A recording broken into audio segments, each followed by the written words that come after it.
ಯಾರೋ ಮನೆ ನಮ್ಗೊಂದು ಬಂದಿದ್ದು ಬೀಚಿಗೆ. ಬಟ್ ಇಲ್ಲಿ ಮಾಡ್ತಿಬ್ಬದೆ ಅಂತ ನಮ್ಮ ಬೀಚ್ ರೋಡ್ ಇದೆ ಇಂದ ಬಂದ ಹಿಂಗೆ 2-3 ಕಡೆ ಹೊಯ್ಲಕ್ಕಿ ಅವರೆಲ್ಲ ಅಲ್ಲೇ ನಿಂತಿದ್ರು ಮನೆಯವರೆಲ್ಲ. ಈಗ ಒಂದು ತಡೆಗೋಡೆಯ ಕೆಲಸ ಮಾಡ್ಕಲ್ಲ. ಸೊ ಇದನ್ನ ನಡ್ತ್ರ ಮತ್ತೆ ಮಣ್ಣಿನ ಸವಕಳಿ ಅದೇ. ಹಾಯ್ ಎಲ್ಲರೂ ಆರಾಮ, welcome back to my channel. ಇವತ್ತು ನಾವು ಬೀಚಿಗೆ ಹೋಗ್ತಾ ಬೀಚ್ ಎಲ್ಲ ತುಂಬ ಇತ್ತು ನಮ್ಮೂರಲ್ಲಿ. ಸೊ ನಮ್ಮೂರ ಬೀಚ್ ಹೆಂಗಿತ್ತಂತ ತೋರಿಸ್ತಾ ಆಯ್ತಾ. ಮಳೆ ಬಪ್ಪು ಚಾನ್ಸಸ್ ಜಾಸ್ತಿ. ಓಕೆ, ವೆದರ್ ಸ್ವಲ್ಪ ಅಡ್ಡಿಲ್ಲ ಅನ್ಕೊಂಡು ಈಗ ಹೊರಟಿತ್ತು. ಆ್ಯಂಡ್ ತುಂಬ ಟೈಮ್ ಆಯ್ತು ನಾನು ಬೀಚಿಗೆ ಹೋಗಿದೆ. ಮತ್ತು ಮಕ್ಕಳಿಗೂ ಹಾಗೆ ವೀಕೆಂಡ್ಸ್ ಬಂದರೆ ಒಂಚೂರು ಹೊರಗಡೆ ಹೋಪ ಅನಿಸ್ತಿರುತ್ತಲ್ಲ. ಅದು ಬೀಚ್ ಅಂದರೆ ಯಾರಿಗೆ ಇಷ್ಟ ಆಗ್ತಿಲ್ಲ, ಆಲ್ಮೋಸ್ಟ್ ಎಲ್ರಿಗೂ ಬೀಚ್ ಅಂದರೆ ಇಷ್ಟ ಆಗ್ತಲ್ಲ, ಇನ್ಕ್ಲೂಡಿಂಗ್ ಮೀ. ನನಗೂ ಅಷ್ಟೇ ತುಂಬ ಇಷ್ಟ ಬೀಚ್, ಗದ್ದೆ, ಗಿಡ, ಮರ, ಹಸಿರು.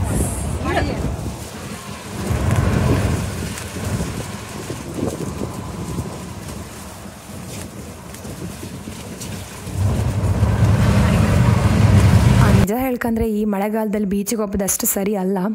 ಜಾಸ್ತಿ ಮಳೆ ಎಲ್ಲ ಬಂದು ಗುಡುಗು ಸಿಡ್ಲೆಲ್ಲ ಬಂದರೆ ರಿಸ್ಕ್. ಅದು ಸಣ್ಣ ಮಕ್ಕಳನ್ನೆಲ್ಲ ಕರ್ಕೊಂಡು ಹೋಗ್ಬೋದು. ಒಂದಂತಂದರೆ ನಮ್ಮ ಮನೆಗಳೆಲ್ಲ ಹತ್ತಿರ ಇತ್ತು. ಆ್ಯಂಡ್ ಅಲ್ಲೆಲ್ಲ ನಮ್ಮ ಊರಿನವರೇ ಆದ್ದರಿಂದ ಜೋರು ಮಳೆ ಗಾಳಿ ಬಂದರೂ ಅವ್ರ ಮನೆಗೆ ಹೋದರು ಅಂತ ಹೇಳೋದಿಲ್ಲ. ಸೊ ನಮ್ಮವರೇ ಅಲ್ಲ, ಹಾಗಾಗಿ. ಮತ್ತೊಂದು ಈ ಟೈಮಲ್ಲಿ ಬೀಚ್ ಕಾಂಬಕ್ಕೆ ತುಂಬ ಚೆಂದ. ಬೀಚ್ ರೋಡೇ ತುಂಬ ಚೆಂದ ಇತ್ತು. ನಿಮ್ಗೆ ತೋರಿಸ್ದೆ ಕಾಣಿ, ನಿಮಗೆ ಗೊತ್ತಾಗ್ತದೆ ಎಷ್ಟು ಚೆಂದ ಇತ್ತಂತ. ಆ್ಯಂಡ್ ಇಲ್ಲಿ ತುಂಬ ಕಡೆ ಎಲ್ಲ ಕಾಯಾಕಿಂಗ್ ಪಾಯಿಂಟ್ ಇತ್ತು. ಸೊ ನೀವು ಯಾರಾದರೂ ಸಾಲಿಗ್ರಾಮ, ಕುಂದಾಪುರ ಈ ಸೈಡ್ ಬಂದಾಗ ಮಿಸ್ ಮಾಡಿಬಿಡಿ ಆಯಿತಾ. ಇದನ್ನು ನಿಮ್ಗೆ ನಿಜವಾಗ್ಲೂ ಇಷ್ಟ ಆಗುತ್ತೆ. ಆ್ಯಂಡ್ ನಾವು ಚಿಕ್ಕವರಿಪ್ಪತ್ತಿಗೆಲ್ಲ ಜಾಸ್ತಿ ಬೋಟಿ ಮತ್ತು ಈ ಬೇಯಿಸಿದ ಮೊಟ್ಟೆ ಮತ್ತು ಬಟಾಣಿ ಈ ಥರದ್ದೆಲ್ಲ ತಗೊಂಡು ಬೀಚಿಗೆ ಹೋಗ್ಬತ್ತಿ ಬೀಚ್ ರೋಡಲ್ಲಿ ನಡ್ಕೊಂಡು ಹೋಗ್ತಾ ತಿಂತಾಯಿತ್ತು. ಸೊ ಅದು ನೆನಪಾಯ್ತು ನನಗೆ. ಹಾಗೆ ಕಾಂಬ ಅಂತ ತಗೊಂಡೆ. ಬಟ್ ತುಂಬ ಆಯಿಲ್ ಇದ್ದಿತ್ತು. ಯಾವ ಆಯಿಲ್ ಹಾಕಿ ಕರ್ದೇನೋ ಗೊತ್ತಿಲ್ಲ. ಏನೋ ಒಂದು ನೆನಪಾಯ್ತಲ್ಲ ಅಂತ ತಗೊಂಡೆ ಅಷ್ಟೇ. ಇಲ್ಲೊಂದು ದೋಣಿ ತೋರಿಸ್ದೆ ಕಣೆ ನಿಮಗೆ. ಇಲ್ಲೊಂದು ದೋಣಿ ನಿಲ್ಸಿರ ಹೆಂಗಿತ್ತಂದು ಕಣ್ಕೊಂಬಪ್ಪ. Wow wow wow wow. ದೋಣಿ ಸಾಗಲಿ ಮುಂದೆ ಹೋಗಲಿ, ದೂರ ತೀರವ ಸೇರಲಿ, ಬೀಸುಗಾಳಿಗೆ ಸೊಂಬತ್ತಿಲ್ಲ ನನಗೆ. ಬಂದಿರೋ ಬೀಚಿಗೆ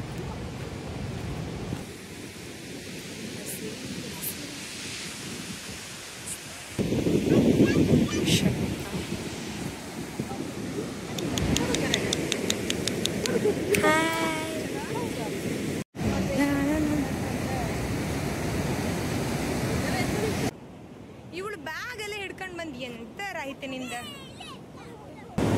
ಸರ್.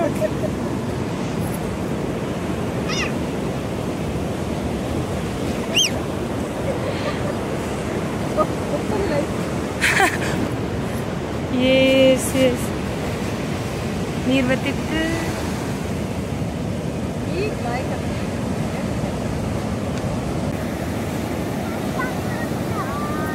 ಈ ಮಕ್ಕಳನ್ನ ಬೀಚಿಗೆ ಕರ್ಕೊಂಡು ಬಂದಾಗ ಎಂಜಾಯ್ ಮಾಡೋಕ್ಕೆ ಆಗ್ತಿಲ್ಲ. ಯಾಕಂತಂದರೆ ಕರ್ಕೊಂಡು ಬಪ್ಪೋ ತನಕ ಒಂದು ಜೋಶ್ ಇರುತ್ತೆ. ಕರ್ಕೊಂಡು ಬಂದಮೇಲೆ ಕಾನ್ಸಂಟ್ರೇಷನ್ ಪೂರ ಅವ್ರ ಮೇಲೆ ಇರುತ್ತೆ. ಎಲ್ಲ ಕೈ ತಪ್ಸ್ಕೊಂಡು ಓಡ್ತ್ರ ಎಂತ ಅಂತ. ಅಂದರೆ ಎಲ್ಲ ಕಡೆ ನೀರಿತ್ತು. ಸೊ ರಿಸ್ಕ್ ಅಲ್ಲ. ಹೋದಾಗಿಂದ ಬಪ್ಪು ತನಕನೂ ಗಮನ ಎಲ್ಲ ಅವ್ರ ಹತ್ರನೇ ಇರುತ್ತೆ. ಒಂಚೂರು ಕೈ ಲೂಸ್ ಬಿಟ್ಟರು ಓಡ್ತ್ರಂತ. ಸೊ ಅದೊಂಥರ ದೊಡ್ಡ ರೆಸ್ಪಾನ್ಸಿಬಿಲಿಟಿ. ಮಕ್ಕಳನ್ನ ಬೀಚಿಗೆ ಕರ್ಕೊಂಡಾಗ ತುಂಬ ಕೇರ್ಫುಲ್ಲಾಗಿ ಹ್ಯಾಂಡ್ಲ್ ಮಾಡ್ಕತ್ತು. ಆ್ಯಂಡ್ ನೀವೀಗ ಕಾಣ್ತಿದ್ರಲ್ಲ, ಇದ್ರ ಹೆಸರು ಕಾಂಡ್ಲ ಕೋಡ್. ನಾವು ಕೋಸ್ಟಲ್ ಏರಿಯಾದಲ್ಲಿ ಇದ್ದಿದ್ದರಿಂದ ಬಿರುಗಾಳಿ, ಚಂಡಮಾರುತ, ಸುನಾಮಿ ಈ ಥರದ್ರೆಲ್ಲ ವಿರುದ್ಧ ಒಂದು ತಡೆಗೋಡೆಯ ಕೆಲಸ ಮಾಡ್ಕಲ್ಲ. ಸೊ ಇದನ್ನು ನಡ್ತ್ರ ಮತ್ತು ಮಣ್ಣಿನ ಸವಕಳಿ ತಡೆಗಟ್ಟೋದಕ್ಕೆ, ಕ್ರ್ಯಾಬು, ಫಿಶ್ ಎಲ್ಲ ಸಂತಾನೋತ್ಪತ್ತಿಗೆ ಮತ್ತು ವೇವ್ಸ್ ತಡೆಯೋದಕ್ಕೆ, ಇದೆಲ್ಲದಕ್ಕೂ ಇದು ನಡುವ ಒಂದು ಉದ್ದೇಶ. ಆ್ಯಂಡ್ ಇನ್ನೂ ಏನಾದರೂ ನಿಮಗೆ ಗೊತ್ತಿದ್ರೆ ಕಮೆಂಟ್ಸಲ್ಲಿ ತಿಳಿಸಿ ಆಯಿತಾ. ಜೋರು ಗಾಳಿ ಮತ್ತು ಆಕಾಶ ಫುಲ್ ಕಪ್ಪಾಯಿತು. ನಮ್ಗೆ ಗೊತ್ತಾಯ್ತು ಈಗ ಒಂದು ದೊಡ್ಡ ಮಳೆ ಬತ್ತಂತ. ಸೊ ನಾವು ಅಲ್ಲಿಂದ ಮಕ್ಳನ್ನ ಕರ್ಕೊಂಡು ಈಚೆ ಬಂತು. ಒಂದಂತ ಅಂದರೆ ನಾವು ಒಂದೇ ಕೊಡೆ ತಂದದ್ದು. ನಮಗೆ ಬಪ್ಪು ಗಡಿಬಿಡಿಯಲ್ಲಿ ಒಂದೇ ಒಂದು ಕೊಡೆ, ಅದು ನಮ್ಮ ದೊಡ್ಡಮ್ಮ ಹಿಡ್ಕೊಂಬಂದಿಲ್ಲ ಅಂದರೆ ಅದು ಇರಲಿಲ್ಲ.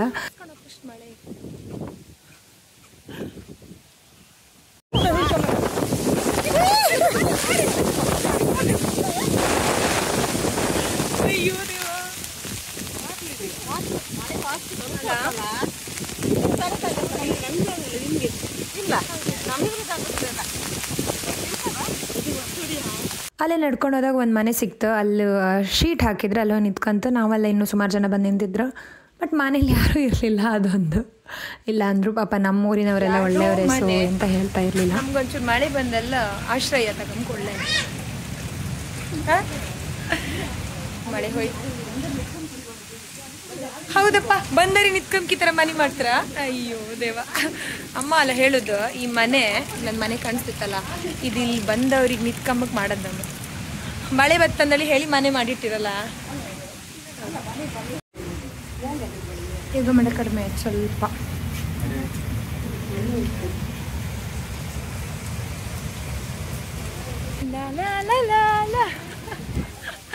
ಈ ಜಾರಿ ಬಿದ್ರೆ ಬಂದದ್ದು ಬೀಚಿಗೆ, ಬಟ್ ಇಲ್ಲಿ ಮಾಡ್ತಿದ್ರೆ ಅಂತ. ನಾವು ಬಂದದ್ದು ಎಲ್ಲಿಗೆ ಹೇಳೀಗ? ಬೀಚಿಗಲ್ಲ, ನಾವೆಂತ ಮಾಡ್ತಿತ್ತಿಲ್ಲ. ಮಳೆ ಬಿಡ್ತಾ ಪಾಪ ಈಗ ಬೋಟಿನ ಈ ಥರ 5 ಬೆರಳಿಗೆ ಹಾಕೊಂಡು ತಿನ್ನೋದ್ರಲ್ಲಿ ಮಜಾನೇ ಬೇರೆ ಅಲ್ಲ. ನೀವು ತುಂಬ ಚೆನ್ನಾಗಿ ಟ್ರೈ ಮಾಡಿರ್ತೀರಿ ಅನ್ಕಂತೆ. ನಾವಂತೂ ಸಣ್ಣ ಕಿಪ್ಪತ್ತಿಗೆ ಇದೆಲ್ಲ ಮಾಡ್ತಾ ಇದ್ದಿತ್ತು. ₹1 ತೊಗೊಂಡು ಹೋಗ್ಬೋದು, ₹1 ಸಿಗ್ತಿತ್ತು ಬೋಟಿ 1 ಪ್ಯಾಕೆಟ್. ಬಟ್ ಈಗ ಜಾಸ್ತಿ ಬಿಡಿ, ಎಲ್ಲದು ಚೇಂಜಸ್ ಆಯ್ತು. ಸೊ ರೇಟು ಚೇಂಜಸ್ ಆಗಲೇಬೇಕು. ಸೊ ರೇಟ್ ಅಷ್ಟೇ ಅಲ್ಲ, ಕ್ವಾಂಟಿಟಿ ಕ್ವಾಲಿಟಿಯಲ್ಲೂ ತುಂಬ ತುಂಬ ತುಂಬ ಅಜಗಜಾಂತರ ವ್ಯತ್ಯಾಸ ಅನ್ಬೋದು. ಮೊದಲು ಕ್ವಾಂಟಿಟಿ ಎರಡೂ ಇರ್ತಾಯಿತ್ತು, ಬಟ್ ಈಗ ಅದೆರಡೂ ಇಲ್ಲ. ಆ್ಯಂಡ್ ಇನ್ನೊಂದು ಎಂತ ಅಂದರೆ, ಮೊದಲು ನಾವು ಬೇಕಂದು ಕೂಡಲೇ ನಾವು ತಗೊಂತಿಲ್ಲ ಇತ್ತು. ಇವನ್ ಮನೆಯವರಾದರೂ ಸ್ವಲ್ಪ ಸತಾಯಿಸ್ತಾ ಇದ್ರು, ಸೀದಾ ಕೊಡ್ತಾ ಇರಲಿಲ್ಲ. ದುಡ್ಡು ತೊಗೋ ಮಗ ಅಂದ್ಕೊಂಡು, ಓಕೆ ನೀ ಇದೊಂದು ಕೆಲಸ ಮಾಡ, ಓಕೆ ನಿಂಗೆ ₹1 ಕೊಡ್ತೆ, ಇದೊಂದು ಹೆಲ್ಪ್ ಮಾಡಿ ಕೊಡೋದು ಆ ಥರ. ಈಗ ಹೌದಾ ಮಗ ಬೇಕಾ ತಗೋ ಅಂತ ಸೀದಾ ದುಡ್ಡು ಕೊಡೋದು. ಸೊ ಮಕ್ಕಳಿಗೆ ಆಗಲಿ ನಮಗೆ ಆಗಲಿ ಅದ್ರ ರುಚಿ ಗೊತ್ತಿಲ್ಲ, ಅಂದರೆ ಸಿಗೋದಿಲ್ಲ. ಯಾಕಂದರೆ ಬೇಕಾದ ತಕ್ಷಣ ತಿನ್ನತ್ತಲ್ಲ. ಈಗ ಇವತ್ತು ತಿನ್ನತ್ತೆ, ನಾಳೆ ಬೇಕಂದ್ರೆ ನಾಳೆ ತಿನ್ನತ್ತೆ, ನೆಕ್ಸ್ಟ್ ಡೇ ಅದು ಟೇಸ್ಟ್ ಇಲ್ಲ ಅನಿಸುತ್ತೆ. ಮೊದಲಾದರೆ ಈಗ ತಿಂದರೆ ಇನ್ನು 1 ತಿಂಗಳು 15 ದಿವಸ ಬಿಟ್ಟು ತಿಂತಿತ್ತು. ಸೊ ಆ ಟೇಸ್ಟ್ ಹಾಗೆ ಇರ್ತಾಯಿತ್ತು. ಮತ್ತು ಬೀಚ್ ಹತ್ರ ಜಾಗಕ್ಕೆ ಈಗ ಎಷ್ಟು ರೇಟ್ ಅಲ್ಲ.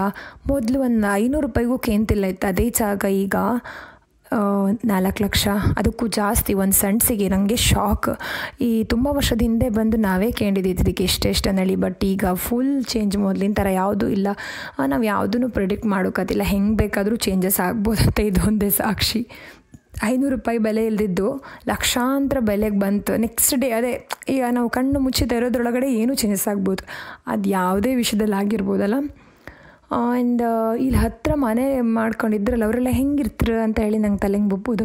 ಯಾಕಂದರೆ ಬೀಚ್ ತುಂಬ ಹತ್ತಿರ ಇತ್ತು. ಅದು ಜಾಸ್ತಿ ಬೀಚಿದು ವೇವ್ಸ್ ಎಲ್ಲ ಜಾಸ್ತಿ ಬಂದರೆ, ಮನೆ ಹತ್ತಿರ ನೀರು ಬಂದರೆ ಹೆಂಗಿರ್ತಾರೆ. ಮತ್ತು ಇಷ್ಟೊಂದು ಮರಗಳು, ನಮ್ಮೂರಲ್ಲೆಲ್ಲ ಜಾಸ್ತಿ ಮಳೆ ಗಾಳಿ ಬಂದರೆ ತುಂಬ ಸಪೋರ ಇದು ಮರ ಎಲ್ಲ ಬೀಳುತ್ತೆ.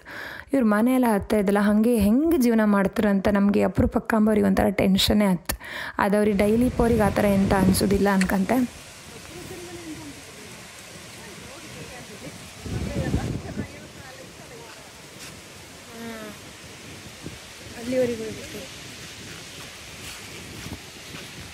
ಲೈಟಾಗಿ ಮಳೆ ಬರ್ತಿತ್ತು. ಸ್ಟಿಲ್ ನಾನು ಮಳೆಯಲ್ಲಿ ಹೋಗ್ತಾ ಇದ್ದೆ. ಹೀಗೆ ಒಂದು ರೌಂಡ್ ಹಾಕುವ ಅವರೆಲ್ಲ ಅಲ್ಲೇ ನಿಂತಿರು, ಮನೆಯವರೆಲ್ಲ ಮುಂದೆ ಬಂದೆ ವಿಡಿಯೋ ಮಾಡು ಅಂದ್ಕೊಂಡು. Thank you very much last ತನಕ ನನ್ನ ವೀಡಿಯೋ ನೋಡೋದಕ್ಕೆ. ಚಾನಲ್ ಸಬ್ಸ್ಕ್ರೈಬ್ ಮಾಡಿದೆ ನೀವೇನಾದರೂ ವೀಡಿಯೋ ನೋಡ್ತಾ ಇದ್ರಿ ಅಂದರೆ ಪ್ಲೀಸ್ ಸಬ್ಸ್ಕ್ರೈಬ್ ಮಾಡಿ ನೋಡಿ. ಆ್ಯಂಡ್ ಲೈಕ್ ಶೇರ್ ಕಮೆಂಟ್ ಮಾಡೋದನ್ನು ಮರಿಬೇಡಿ. ನಿಮ್ದೇನಾದರೂ ಡೌಟ್ಸ್ ಇದ್ದರೆ, ಏನಾದರೂ ಕ್ವೆಶನ್ಸ್ ಇದ್ದರೆ ಖಂಡಿತ ಕಮೆಂಟ್ಸಲ್ಲಿ ಕೇಳಿ, ಆಯಿತಾ? ಓಕೆ, ಟಾಟಾ.